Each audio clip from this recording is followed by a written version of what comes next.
was pretty scary.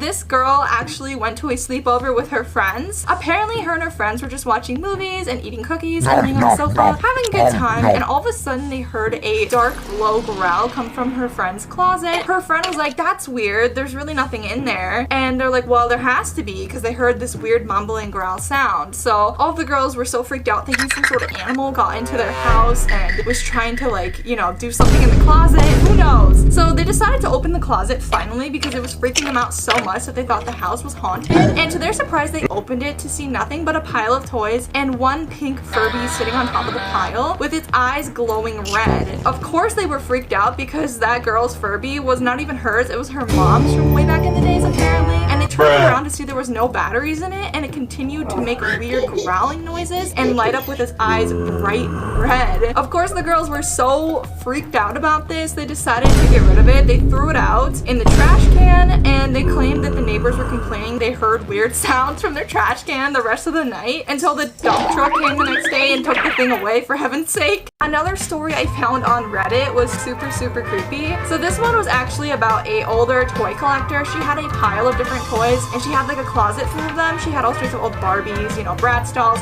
Little's Pet Shop. She had pretty much everything you can think of as far as a toy would go. And she had a whole line of Furbies, except for this one specific Furby, and her collection was gray and all the rest of Furbies were like pinks. She likes pink, so she had mostly like pink toys. Anyways, moving along, same. But this gray Furby in the middle of the night would cause mischief with her other toys. She would say that things would fall off the shelf and she would see the Furby sitting on her dresser at different points of the week when she didn't touch it. So she was convinced either there was like a ghost in her house or that her Furby was haunted. And she also claimed that one day she swore the Furby under its breath had said the name of her dead husband. I know that's really creepy, but she swore that the Furby whispered really low grumbling voice, which freaked her out because her husband sadly passed on a few months ago. After she added that Furby into her collection, she actually picked it up from a local antique shop because that's where she gets most of her vintage toys. So she of course was so freaked out that she ended up burning it, and then she said everything stopped after she burnt that one specific Furby. Quirky, I don't know, what do you guys think about Furbies? Have you guys ever owned a haunted or cursed or possessed Furby?